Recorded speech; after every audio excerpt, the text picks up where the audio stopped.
I would like to know how to join the team and what I should do. Of course, to join Logos Hope, there are two basic requirements. One is to be above 18 years old, and the other one is to have at least a medium level of English, especially for security and safety reasons, as everything on board works in English. Then there are other requirements. Everybody goes through an interview, for example, because many visitors believe that Logos Hope is a cruise ship.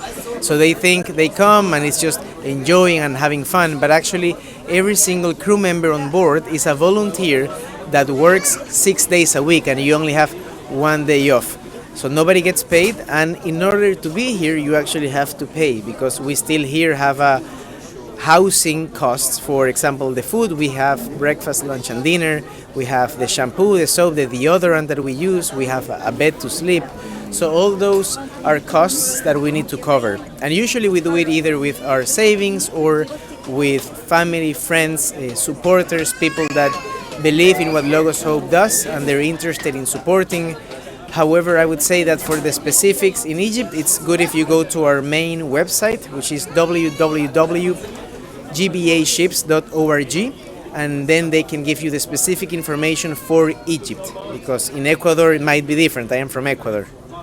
I would like to know about the currency you use in the trip. We don't use Egyptian pound. Oh yeah. Okay, of course. The books and Is it physic or? Oh, the books and items that we sell, you will see that the price says units. So for example, here in Egypt, 100 units is the equivalent to 60 Egyptian pounds. So when you go in and you see, oh, 100 units, that's 60 Egyptian pounds. If it's 200 units, then it's 120 Egyptian pounds. We have charts of conversion all around the book fair so that our visitors will know. But the reason why we have it like this is because we just came from Lebanon, and before that we were in Montenegro, where they use euro. Imagine if we would have to change from every port to port the price tag of every single book. That would be too difficult. So that's why we have this system that's units. But here 100 units is 60 Egyptian pounds.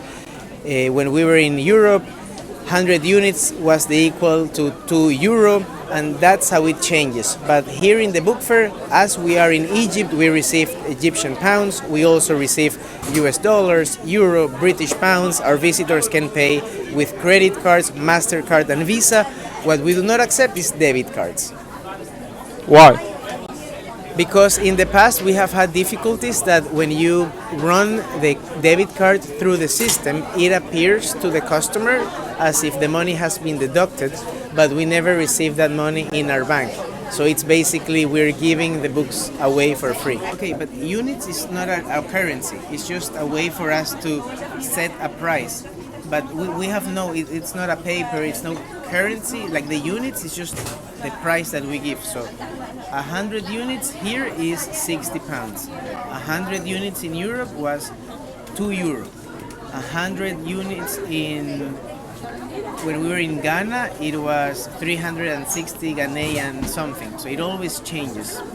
The majority of our books, you will always find them in English, because we understand that sometimes in countries where English is not the first language and people actually want to learn English, it is really a privilege when we bring literature in a language that is not available so that people can learn and improve their knowledge. For example, we were in Lebanon in the previous port.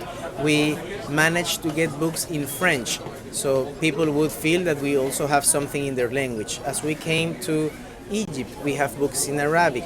When we were in Spain, we also had books in English. So we always try, depending on the port that we go to have an availability of books that fit the desires of the local community. Here you come with this book in Arabic from the country, or our books in English, we receive them from the United States and the United Kingdom, where we have publishers that send us their books in containers.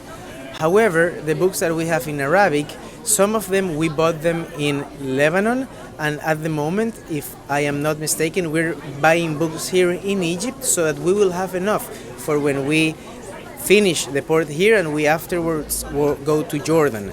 So we always want to have at least some books so that the locals that might not speak English would have an availability of their books. What's the message from everything like? Yeah, for us is to share knowledge, help, and hope. That's what Logos Hope is for. And the idea is that when you meet our crew members, you will realize that coming on board is way more than just buying books or having an ice cream at the cafe.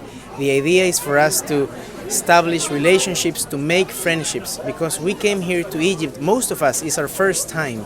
And I was very willing and excited to meet Egyptians, to know what the Egyptians like, what they do, and for me to share a bit about my Ecuadorian culture. So the message would be, come, get to know us, and let's have a good time together. Welcome to Egypt. Welcome to Logos. So, I forget the question. no, don't worry. What's the difference between this and the regular library? Well, I think that the difference between us and the regular library is definitely our crew members, because of course there are very good libraries here in Port Said, there are very good libraries in Egypt and in the different countries that we visit. However, I think the attraction of Logos Hope is our multicultural community. We have people from 60 different countries, we have people from India, from Moldova, from Ecuador, from Brazil, from France, from everywhere. So I think that's what people are really interested in, to get to know people from other countries. Is there, for example, one have more opportunity to get work here than another? No, not really, because we are all volunteers on board. Nobody gets paid, not even the captain. Also, the captain is a volunteer. So it's usually when you look at the numbers of how we are distributed into nationalities, we have 20 Germans, 15 Swiss, 12 Ecuadorians, 10 Indians. It's just a mix of everyone. There's not one big nationality. It's a mix of every nationality. Yeah, if someone speaks more than one language, is he better than another? Oh, no, not really. And I think that is something very special that I have learned here in Logos Hope. That it doesn't matter what your background is, whether you finish university, if you have a master's degree, or if you just finished high school. Here, we're all treated the same because nobody makes any money. So nobody makes more than others. We are all working together to make sure that Logos Hope will share knowledge, help, and hope.